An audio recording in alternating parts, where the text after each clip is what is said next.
Bonjour à tous, infiniment heureux de vous retrouver pour partager avec vous le Chitatu du jour. Aujourd'hui, nous sommes le deuxième jour de la semaine. Nous sommes le Yom Sheni de la Parashat Korach, le premier jour de Rosh Chodesh Tammuz, le Lamed Sivan, le 30e jour du mois de Sivan, et Tafshin Pei Gimel, Shnat Hakel, l'année du rassemblement.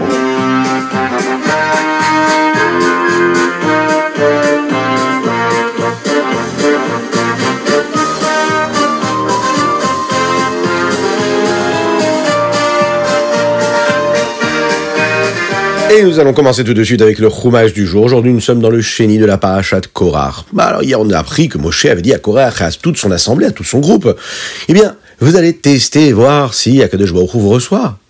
Apportez des kétorets, apportez des encens. Et vous le savez, les encens, il n'y a que les Kohanim qui peuvent les apporter. Bon, ils vont essayer de le faire pour apporter un peu de satisfaction à Datan et Aviram. Oui, mais tout cela, c'est quoi? C'est pour les pousser à faire Teshuvah. Mais malheureusement, ils ne vont pas faire Teshuvah.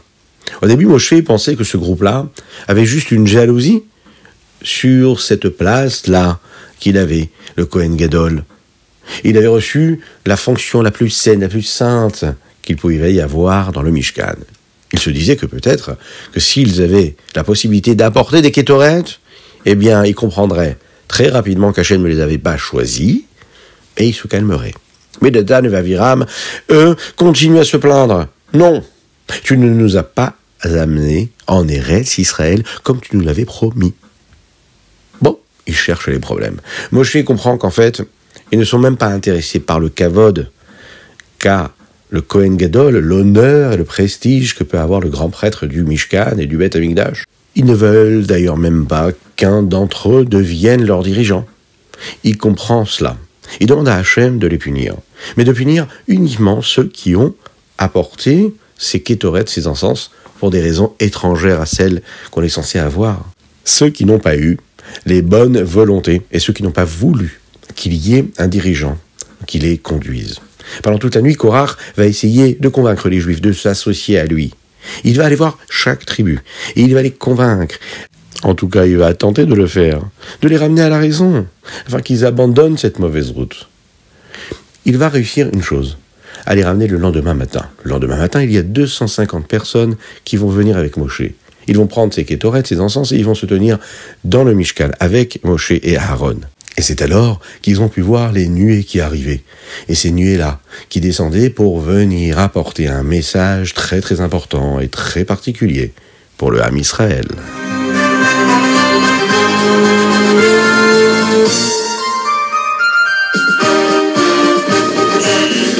Et nous passons tout de suite au Télim du jour. Aujourd'hui, nous sommes le Lamed du mois de Sivan, le 30e jour du mois de Sivan. Et nous lisons des chapitres Kouf Mem et au Kouf Nun. Oui, vous les connaissez. Vous savez, c'est le Hachré, Alléluia, ce que nous disons tous les jours dans la Tefila. Aujourd'hui, c'est le dernier jour du mois de Sivan. Et puis, dans ces cas-là, nous allons terminer ces Télim. Et c'est quand même extraordinaire d'avoir pu lire tous les Télim pendant ce mois-ci. Et Hachem va nous donner les forces de le lire encore ce mois qui arrive. Le premier chapitre de notre Télim, il est très particulier. Il commence par les mots Tehillah et David. C'est le 3e verset de Hachré. Hachré, lui, correspond à un ordre très particulier. Vous savez qu'il y a dedans l'ordre du Aleph Bet. Hachré Yoshvevetecha Bechol Dor Gadol Dor le Dor et Shabach Vasira. Regardez bien, vous allez vérifier, vous allez voir, il y a l'ordre exact du Aleph Bet. Sauf la lettre Nun qui n'apparaît pas. Le verset commence par la lettre Zaïn. Zecher Rav Tufra Yabiou. C'est le peuple juif qui se souvient de tout ce que Akadosh Baruch Hu, tout ce que Dieu a fait de bien pour lui. Toute personne d'ailleurs qui dit ce verset-là, avec beaucoup de kavanah, avec beaucoup de concentration et de direction de pensée. Vraiment penser ce qu'on est en train de dire, d'être reconnaissant, de se souvenir de tout ce que Dieu fait pour nous, eh bien c'est une sgoula pour se souvenir de ce que nous voulons nous souvenir. On apprend du texte, on apprend des Mishnayot, du Tanya, on apprend de la Torah, on veut se souvenir quelque chose par cœur, eh bien c'est une sgoula d'avoir une belle kavana pendant ce verset-là, comme nous le disons tous les jours. Alors on va essayer à partir d'aujourd'hui d'avoir une belle kavana quand on dit Zecher Rav Tufra et que Dieu nous aide à avoir toujours une très bonne mémoire. Il y a une histoire comme ça, c'est un chassid qui se tenait devant son rabbi, et quand le rabbi a dit ces versets-là de Hachré, il a réussi à se souvenir de tout ce qu'il avait vécu depuis le jour de sa naissance. Il y a un très long Mahamar, un très long discours du Admor HaZaken qui figure dans le Sidour Imdar. C'est un Sidour dans lequel il y a des Mahamarim, des discours de Chassidut, et qui nous explique des versets de la Tefila, et dans lesquels il y a l'explication de ce verset de Zecher Rav Toufra. Lorsque le Rabbi prononçait ces mots-là, Zecher Rav Toufra Yabi, ou dans la Tefila, il avait l'habitude de dire 2 fois le mot Zecher. Une fois avec un tséré et une fois avec un ségol. Zecher, Zecher, Amalek, et bien la même chose, Zecher, Zecher, Rav Toufra.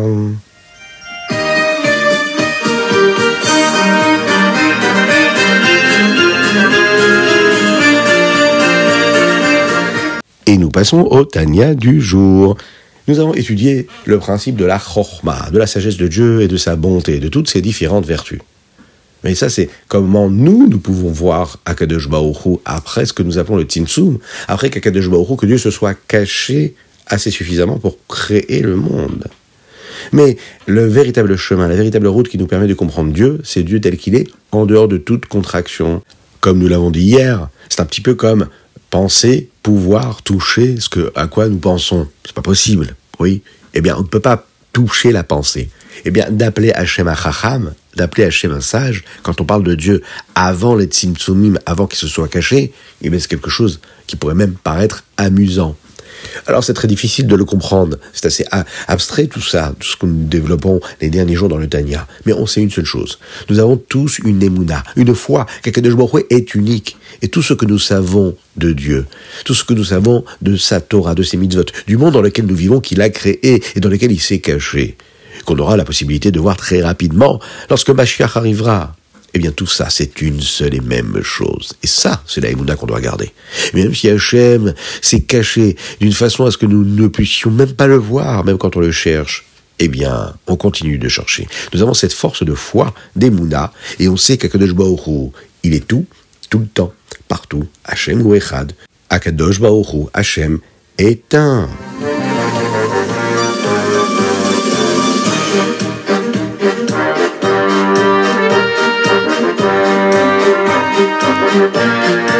Et nous passons au Yom Yom du jour. Aujourd'hui, nous sommes le 30e jour du mois de Sivan. Aujourd'hui, nous allons parler du Shnei Mikra Ve'echad Targum. Il y a une halakha qui nous dit que chaque semaine, nous devons passer en revue toute la paracha et lire 2 fois le verset tel qu'il est écrit et le Targum. Vous savez, le Targum Onkelos qui apparaît sur le côté de la page.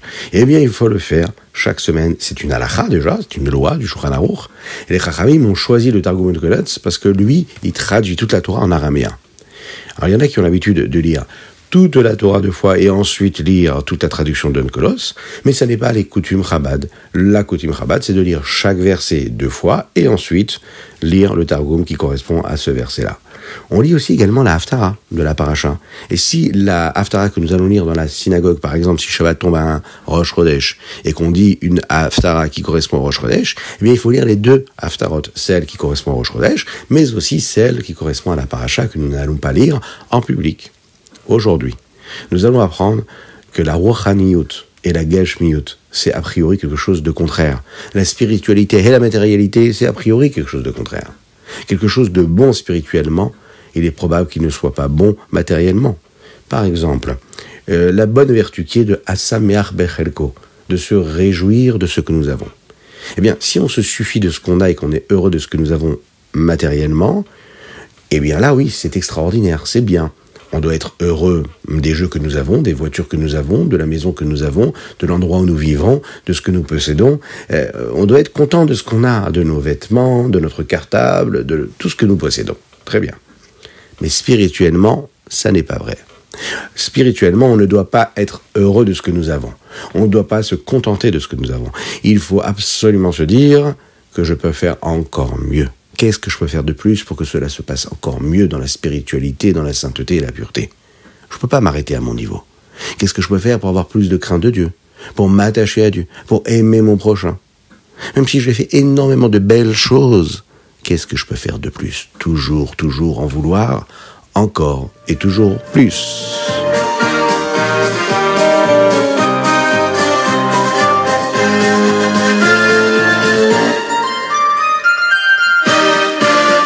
Et nous passons au Ilchot Rambam. Aujourd'hui, nous sommes dans les halachot qui concernent la souka et nous apprenons dans le chapitre 6, le Vav, après avoir étudié les lois qui concernent les panneaux et le srar, ce qui permet de faire tenir le srar et qui est tout autour de la souka.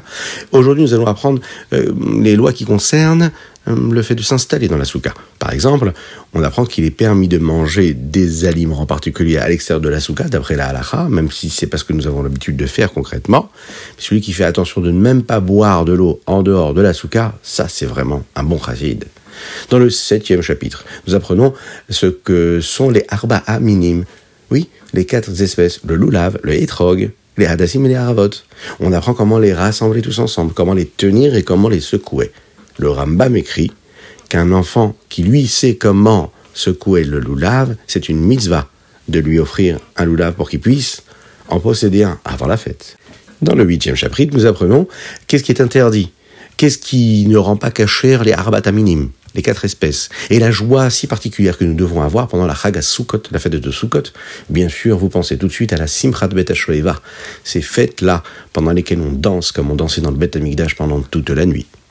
Le Rambam, ici, conclut cette série de lois qui concernent la fête de Sukkot par une halacha que le Rabbi avait l'habitude de rapporter souvent sur l'importance de la joie qu'il faut avoir quand on sert Dieu. On peut apprendre de cela. Comment il faut se réjouir. C'est un peu comme David Ameller qui, lui, ne pensait jamais à son honneur propre, mais il dansait devant Dieu quand, par exemple, on a rapporté le Aaron Abrit, dans lequel il y avait les Luchot Abrit. Il n'a pas eu honte de montrer sa joie. Eh bien, un juif ne doit pas avoir honte. À n'importe quelle heure de la journée, il peut se réjouir, danser, chanter la joie qu'il a d'être l'enfant d'Akadosh Baruch Hu, l'enfant de Dieu.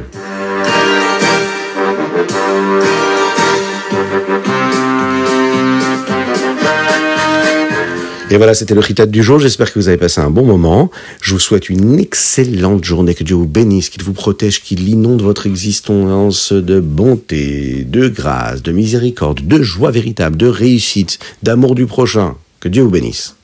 Une petite dédicace aujourd'hui, 2 petites dédicaces. Première chose, Refoua Shenema pour Avraham Nissim Ben Sultana. Mais aussi une belle dédicace avec un très très très grand Mazal Tov, mais là cette fois-ci c'est une petite fille qui veut offrir cette dédicace de Mazal Tov à sa grande sœur. Alors cette petite fille elle s'appelle Yehudit et sa grande sœur elle s'appelle Sarah. Sarah aujourd'hui elle se marie en Eretz Israël. Alors on lui souhaite un excellent Mazal Tov, un grand Mazal Tov. Elle se marie avec son Khatan qui lui s'appelle Mendel. Alors les deux on leur souhaite un très très grand Mazal Tov à Sarah et Mendel, que vous puissiez construire et bâtir un foyer selon les préceptes de la Torah et des mitzvot, qui soit rempli de joie, de paix, de sérénité, de tranquillité, que très très très bientôt on puisse se réjouir avec la venue de Mashiach en Eretz Israël à Yerushalayim. Vous aussi envoyez vos dédicaces, et bien sûr chitat.fr ou sur notre WhatsApp 06 61 67 87 70. Oui, je répète 06 61 76 87 70. Faites-le. Premièrement, ça nous soutient. Et c'est très important.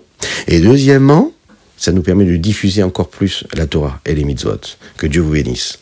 À très très très bientôt.